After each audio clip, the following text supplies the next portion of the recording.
सिंह जी के 3 कार्यक्रम हुए, आसपास के प्रदेशों के मुख्यमंत्री, जिसमें पुष्कर सिंह धामी जी, जिसमें राजस्थान के मुख्यमंत्री, मध्य प्रदेश के मुख्यमंत्री योगी जी का मैंने बता ही दिया। इन सब नेताओं के हमारे यहाँ कार्यक्रम हुए हैं और कोई लोकसभा क्षेत्र, कोई विधानसभा क्षेत्र बचा नहीं जहाँ हमारे केंद्रीय नेतृत्व का कार्यक्रम या हमारा अपने प्रदेश के नेताओं के कार्यक्रम न हुए हों। आज भी देश के राष्ट्रपति, देश के प्रधानमंत्री श्री नरेंद्र मोदी जी का कार्यक्रम महेंद्रगढ़ में इस समय चल रहा है और राजनाथ सिंह का कार्यक्रम आज सुबह 11 बजे एक पलवल में हुआ है। समापन प्रधानमंत्री जी के कार्यक्रम के बाद प्रचार अभियान का ये हो जाएगा।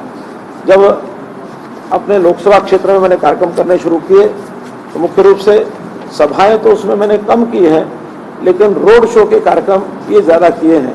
16 रोड शो के कार्यक्रम आज मेरे कंप्लीट हुए हैं, जिसमें कुल 211 गाँव में, यानी जहाँ मेरा कार्यक्रम हुआ उसके आसपास के गाँव के लोग भी, कहीं 2 गाँव के, 3 गाँव के, 4 गाँव के लोग भी आए, तो मैं समझता हूँ लगभग 300 पंचायतें उसमें कवर हुई हैं जो मैंने स्वयं की हैं।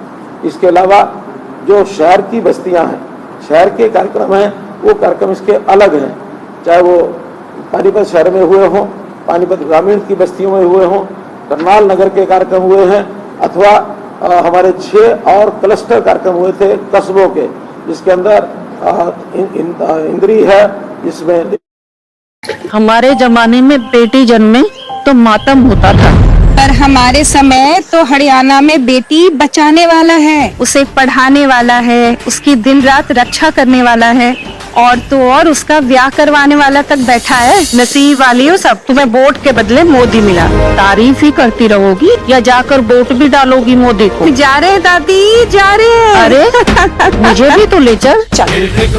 कमल का बटन दबाएं, भाजपा को जिताएं।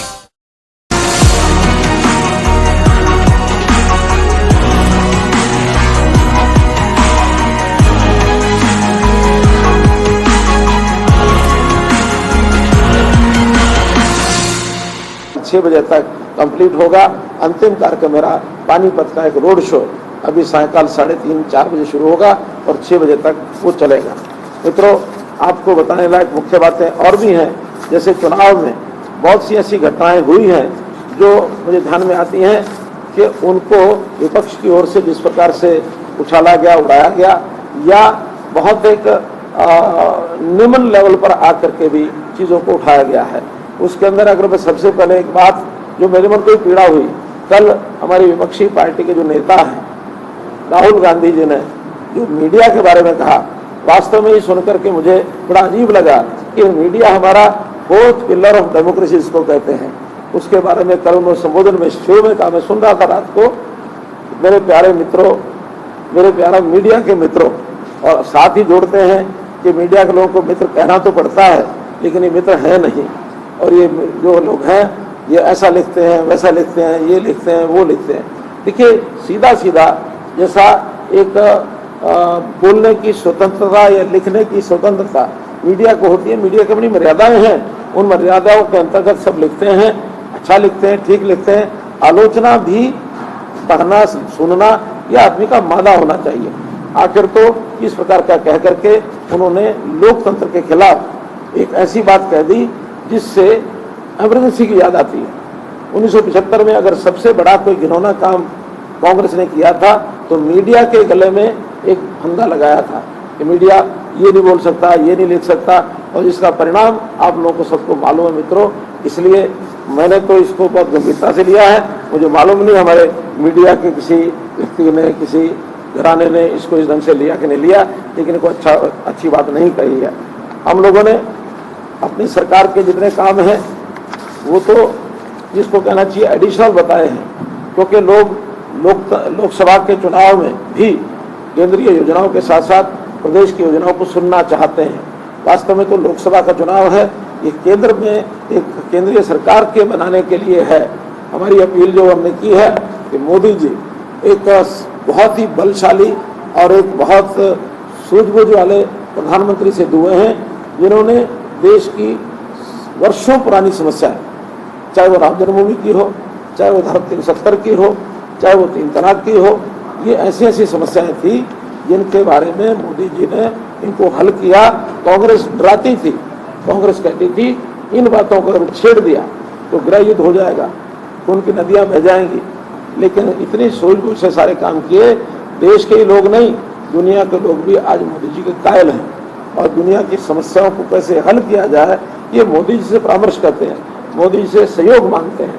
इसलिए मित्रों, मैं तो मोदी जी के इन विषयों को जनता के सामने रखा है, और जनता इसमें अपना समर्थन जाहिर करती है कि मोदी जी ने जिस तरीके से इन सारी बातों को किया है, न केवल ये वैचारिक विषय बल्कि आम जनता के लिए, गरीबों के लिए भी उन्होंने जितने काम किए हैं वो सारे लोग भी आज याद करते हैं।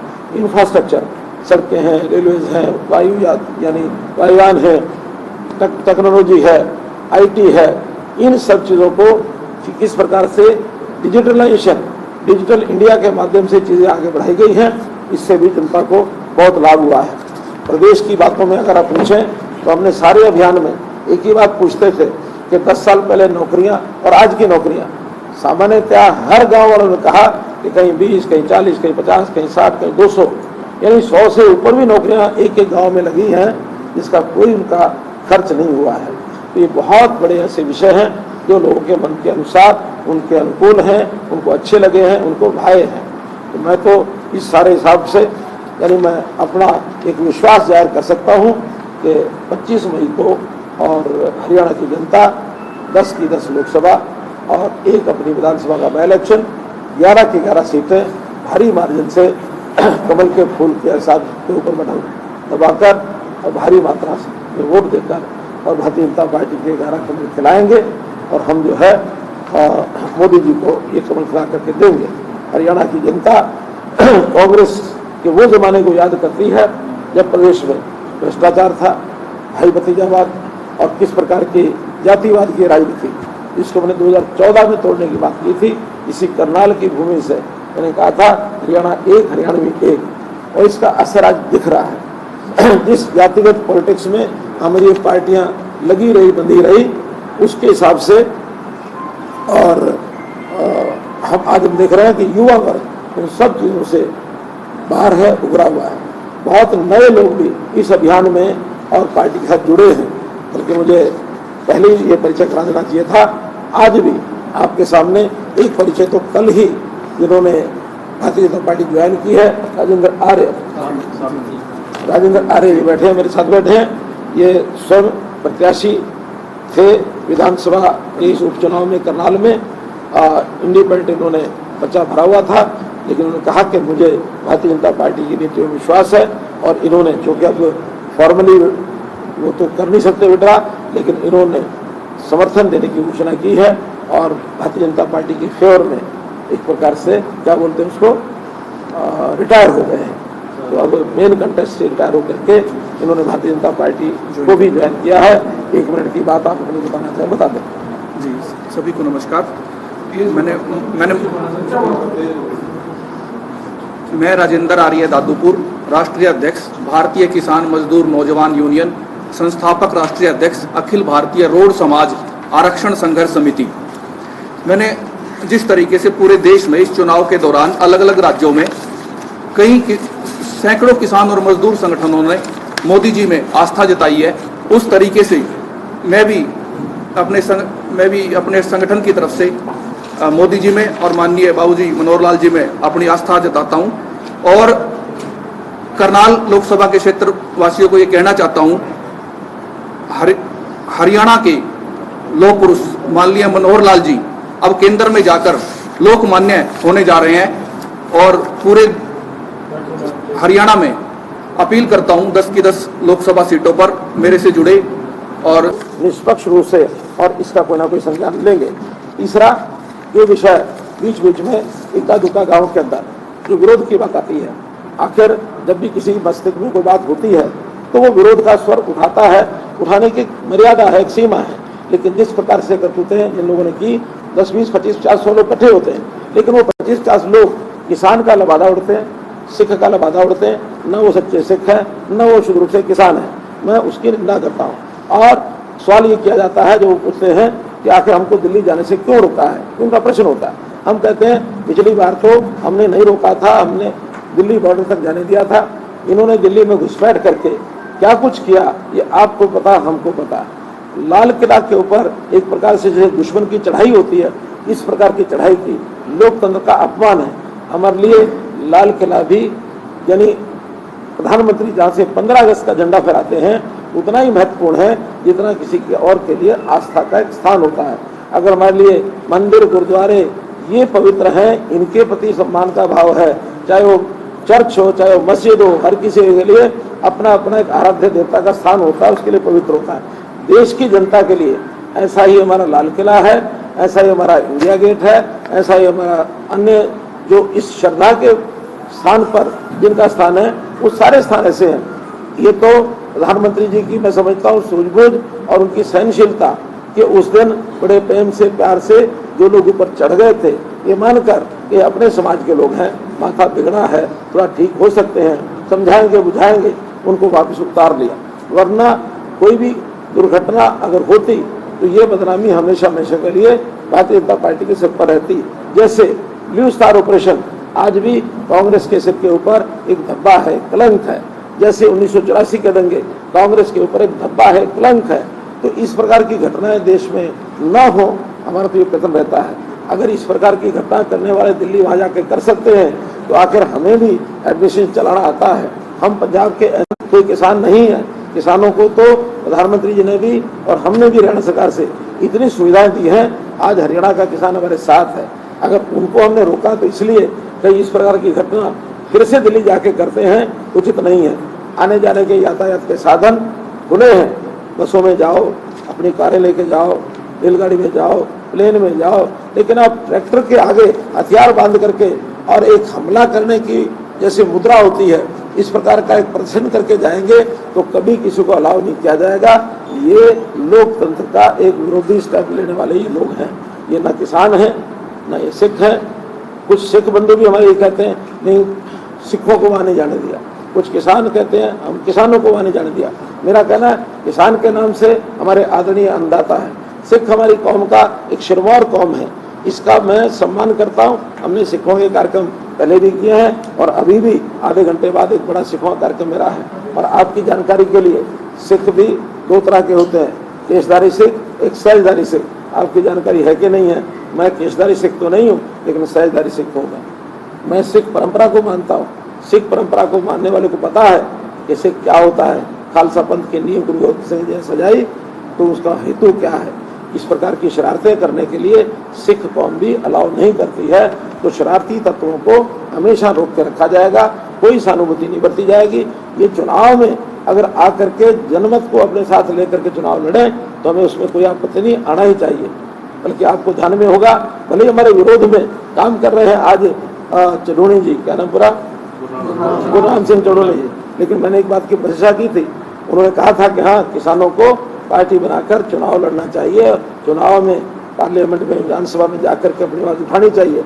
ये लोकतांत्रिक तरीका है, करना चाहिए। लेकिन अलोकतांत्रिक तरीकों का निषेध ये देश में कोई भी सरकार, कोई भी सिस्टम वो करेगा, उसको रोकेगा। इसमें किसी को गलतफहमी नहीं रहनी चाहिए।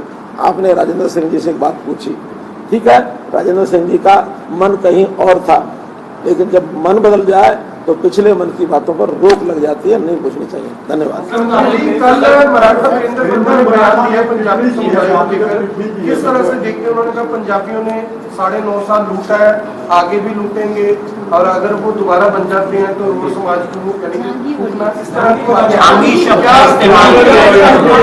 दोनों के लिए, दोनों प्रत्याशियों के लिए, कांग्रेस और बीजेपी दोनों के प्रत्याशियों के लिए इस्तेमाल की शब्द। देखिए, मर्यादाएं हर चीज की होती हैं। लोकतंत्र में चुनाव लड़ना एक बात है, अपना विचार प्रकट करना उसकी स्वतंत्रता सबको है, लेकिन इसमें भी मर्यादा है। अगर मर्यादा को कोई उल्लंघन करेगा, एक सीमा पार करेगा, तो एडमिनिस्ट्रेशन उसका कोई भी जो लेना होगा एक्शन तो वो लेंगे। और अगर उस मर्यादा को नहीं लांघते हैं, केवल बोलते हैं, अभद्र भाषा का प्रयोग करते हैं, तो ये जनता की अदालत में जाएंगे, जनता उसका संज्ञान लेगी, जरूर लेगी। मैं उस पर कुछ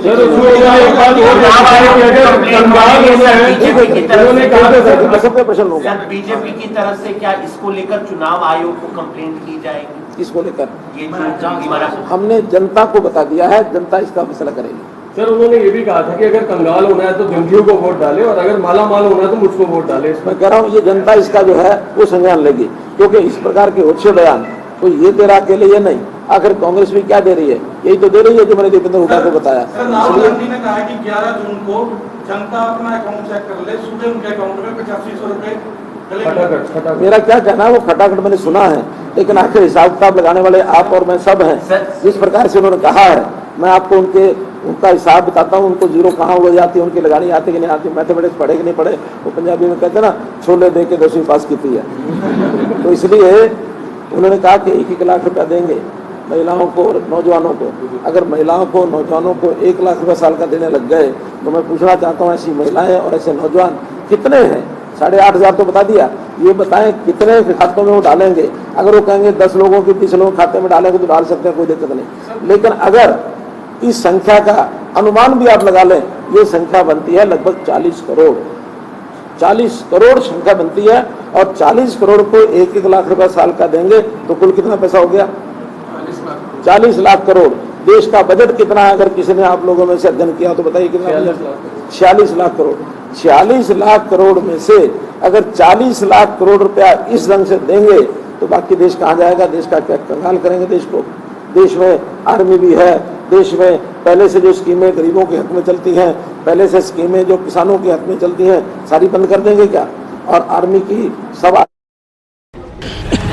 अरे कहाँ चल दिए दादाजी, इन बूढ़े घुटनों को थोड़ा आराम दे दो। हरियाणा में घर बैठे पेंशन आती है बेटा, इससे घुटनों को आराम है। आयुष्मान से 5 लाख का ऑपरेशन एकदम फ्री हो गया, तो बूढ़े घुटने एकदम से आरामदायक हो गए। अब तो 70 साल से ऊपर के सभी हरियाणा वासियों को अब आयुष्मान में शामिल करने वाले हैं। ये बूढ़े घुटने दौड़ के जाएंगे ना फिर से वापस लाने मोदी को। क्या चौका मारा है दादाजी ने। कमल का बटन दबाएं, भाजपा को जिताएं।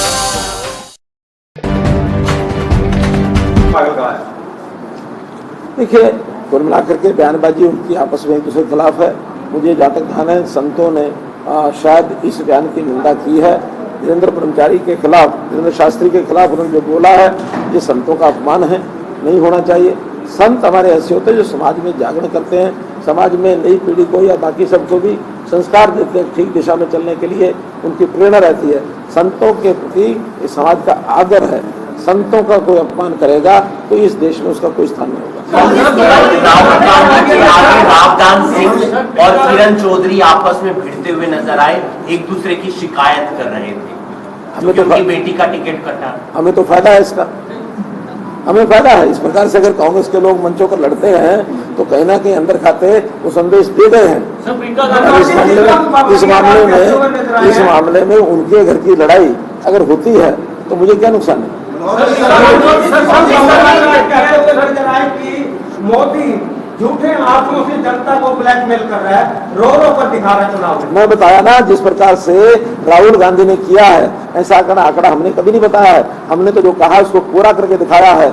अगर आयुष्मान भारत 5 लाख रुपए का बीमा करके दिखाया, आज लाखों लोगों को कम से कम 900 करोड़ रुपया तो हरियाणा दे चुका है।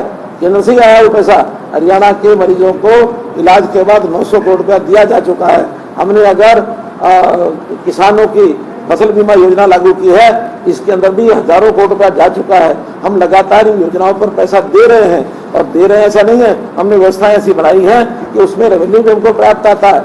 2017 के अंदर आपको पता है मोदी जी ने GST का एक प्रावधान किया था, विरोध हुआ था, खूब हुआ था, लेकिन आज वही हमारे व्यापारी भाई कहते हैं इससे बढ़िया और कोई व्यवस्था हो नहीं सकती। और आपकी जानकारी के लिए उस GST में पिछले महीने का रिकॉर्ड है 2 लाख करोड़ रुपया एक महीने में रेवेन्यू आया GST का।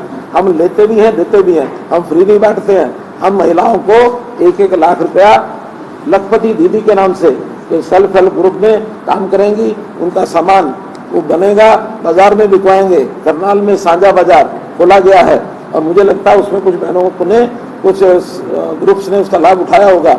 हमने ड्रोन दीदी कहा है तो ड्रोन की ट्रेनिंग देंगे, केवल ड्रोन देंगे ताकि उसका उपयोग वो कर सकें। कमा के खिलाने में हमको कोई दिक्कत नहीं है, लोगों को हुनर स्कीम देने में कोई दिक्कत नहीं है, मुफ्त बांटने में भैया कोई भी उसके लिए तैयार नहीं है। और ये जो आंकड़े जो मुफ्त के देते हैं, हम आंकड़े देते हैं काम के। हम काम के नाते से आखिर करोड़ों लोगों के घरों में शौचालय बनवा के दिए कि नहीं दिए? आज कोई घर ऐसा नहीं है देश का, प्रदेश नहीं देश का जिसके घर में शौचालय नहीं है। आज कोई घर नहीं है देश का ऐसा जिसके घर में सिलेंडर नहीं है, गैस का सिलेंडर नहीं है। आखिर हम करके आंकड़े बताते हैं, हवा में नहीं फेंकते हैं। राजनाथ सिंह कहते हैं कि आप सिर्फ सांसद नहीं बन रहे हैं। राजनाथ चुनाव में पूरे चुनाव के अंदर लोगों के बीच जा जाकर चुनावी माहौल जानने का प्रयास किया। लोगों के मन में आपकी एक ईमानदार छवि और कहीं ना कहीं बिना खर्ची पर्ची का मामला बहुत ज्यादा इस बार कहीं ना कहीं लोकसभा में बड़ा ज्यादा मुद्दा बन रहा था। अच्छी बात है।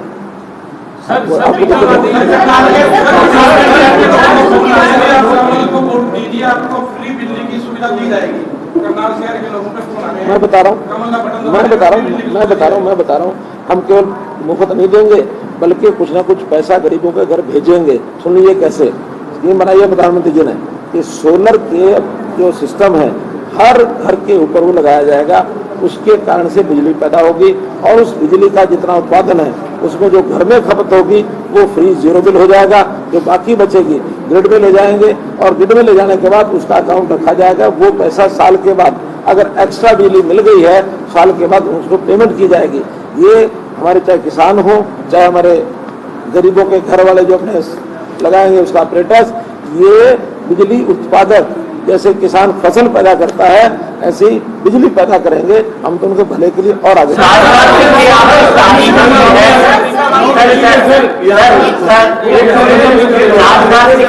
आपकी तारीफ की, ये कहा कि आप सिर्फ सांसद नहीं बन रहे कुछ और बन रहे हैं, राष्ट्रीय अध्यक्ष, केंद्र में मंत्री या फिर कुछ और।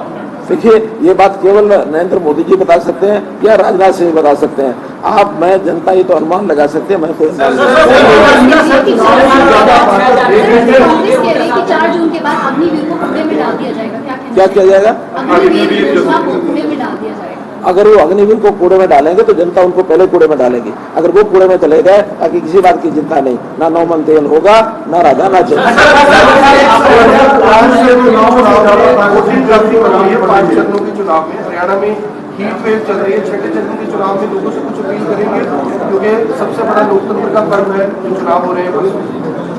ठीक बात है, शुरू में पहले चरण में अपेक्षा से कम वोटिंग हुई, लेकिन जैसे जैसे आगे बढ़ते चले गए सेकंड, थर्ड, फोर्थ, फिफ्थ 5 चुनाव का यानी 5 चरणों का चुनाव हो चुका है और अब एक बार जैसे पहले होती वैसे आ गई है। तो बात ठीक है, हीट वेव है, इसका हमको एक्स्ट्रा ध्यान रखना पड़ेगा।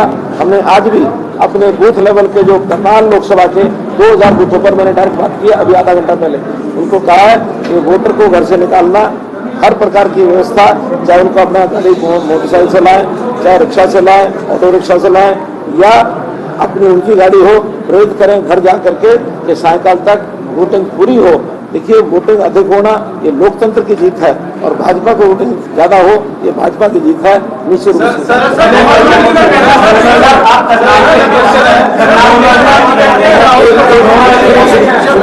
एक काम और बीच में कर लूँ, थोड़ा देर हो रही है, इंतजार करें लोग।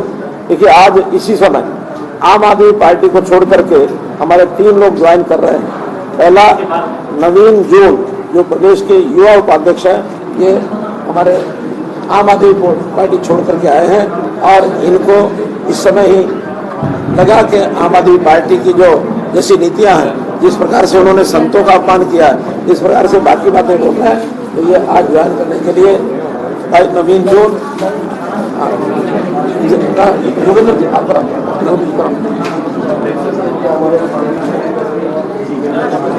बहुत बहुत धन्यवाद, बहुत बहुत धन्यवाद।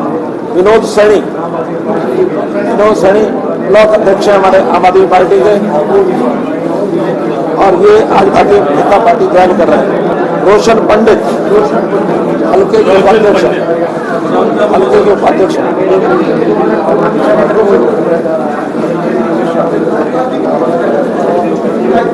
संजीव कालड़ा कांग्रेस छोड़ करके आए हैं और आज भारतीय जनता पार्टी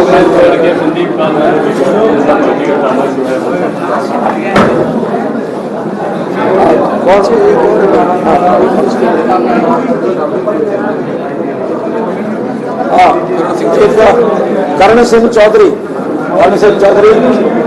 प्रदेश अध्यक्ष SC सेल के हैं जो NCP शरद पवार उनको छोड़ करके पार्टी ज्वाइन कर रहे हैं। बहुत बहुत स्वागत आपका। फिर Madan Kaushik ex senior vice president Congress Jundla हल्का,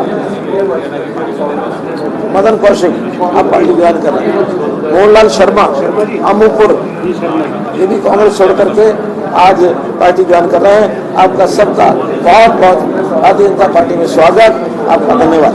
मित्रों, हमारे विनोद सैनी कौन बोलना चाह रहे हैं? नवीन जून का है। हाँ, 1 मिनट के लिए आप बोलते। आप सभी मीडिया साथियों को मेरा नवीन जून का नमस्कार, आप सबका स्वागत है। कल लोकसभा प्रत्याशी कुरुक्षेत्र से आम आदमी पार्टी के प्रदेश अध्यक्ष सुशील गुप्ता जी ने जिस तरह से मेरे गुरु और भारत के प्रसिद्ध संत धीरेन्द्र कृष्ण शास्त्री जी का अपमान किया है, उनके पूजनीय पिताजी का अपमान किया है, ये संतों की भूमि है। लोकसभा प्रत्याशी बोलते टाइम ये सोचते नहीं वो क्या बोल रहे हैं। उन्होंने संतों का इतना बड़ा अपमान किया है, उससे हमारे दिल को इतनी ठेस पहुंची है, मैं पूरी रात सो नहीं पाया हूँ और इतनी घुटन महसूस हो रही थी आम आदमी पार्टी में कि मैंने बीजेपी ज्वाइन की। एक तरफ देश के प्रधानमंत्री संतों को आगे बढ़ा रहे हैं और एक तरफ ये लोकसभा प्रत्याशी कुरुक्षेत्र से सुशील गुप्ता जी संतों का अपमान कर रहे हैं। ये संतों की भूमि है और संतों की भूमि आगे बढ़ेगी। आप सबको नमस्कार। धन्यवाद जोन साहब, बहुत बहुत शासन किया। सिर्फ 1 या 2 प्रश्न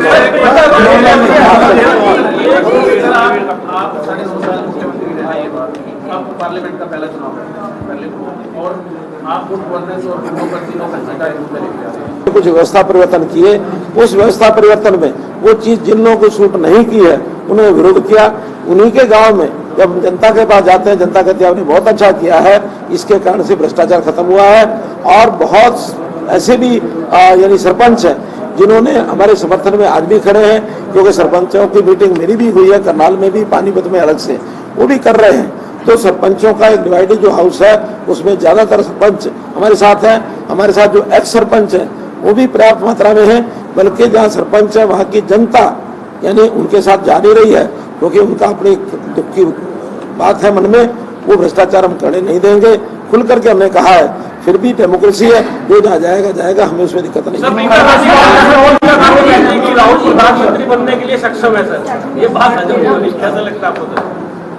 मेरा कहना है उसकी क्षमता, कौन आके कौन ना आके, ये अधिकार जनता को है और किसी को नहीं। करनाल के विधायक रहे हैं आप और जनता को उम्मीद थी कि जैसे रोहतक चमका दिया हुड्डा ने, तो खट्टर साहब से उम्मीद थी कोई बड़ी इंडस्ट्री नहीं लेकर आप आए। देखिए, हमने करनाल के लिए भी कम नहीं किया, बहुत किया है।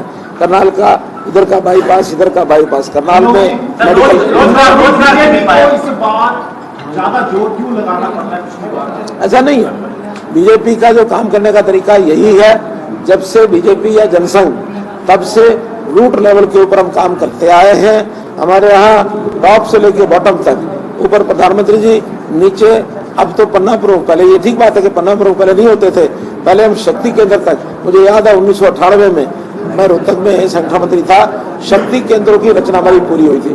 इसके बाद बूथ प्रमुखों की रचना पूरी हुई और इस बार पन्ना प्रमुखों की रचना पूरी हुई है। पन्ना प्रमुख मतलब केवल 15 घरों के ऊपर 1 इंचार्ज, ये संगठन की व्यवस्था है। उस व्यवस्था में सब लगे हैं। हम पहले भी चुनाव लगते रहे, जनता बताए।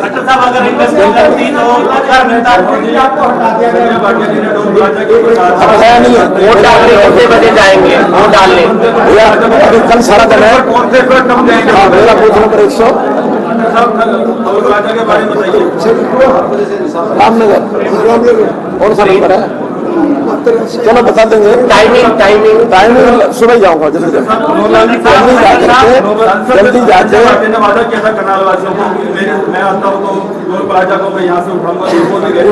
उनके सारे वायदे मैं ऑन करता हूँ।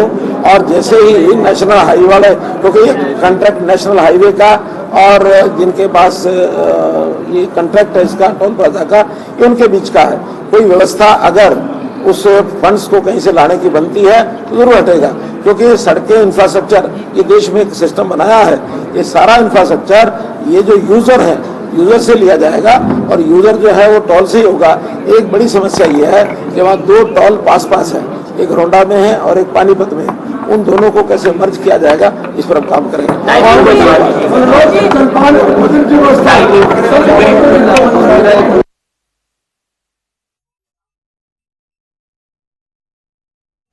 पूर्व सीएम मनोहर लाल की प्रेस कॉन्फ्रेंस आप सुन रहे थे। इस दौरान मनोहर लाल ने कहा कि हमने आम जनता के लिए काफी काम किए, प्रदेश में एक समान विकास किया है। वहीं 10 साल में नौकरियों देने जैसी बातें मनोहर लाल की प्रेस कॉन्फ्रेंस से सामने आई। पूर्व सीएम मनोहर लाल ने प्रेस कॉन्फ्रेंस करते हुए कहा कि किसानों की स्थिति बेहतर हुई है, शरारती तत्वों को बख्शा नहीं जाएगा। वहीं हरियाणा को SYL का पानी मिलना चाहिए, ये मुद्दा यहां पर उठाया गया। वहीं पूर्व सीएम मनोहर लाल ये भी कहते हुए नजर आए कि दिल्ली को पूरा पानी दिया जा रहा है और साथ ही सभी 11 सीटों पर जीत का दावा पूर्व सीएम मनोहर लाल की ओर से किया गया है।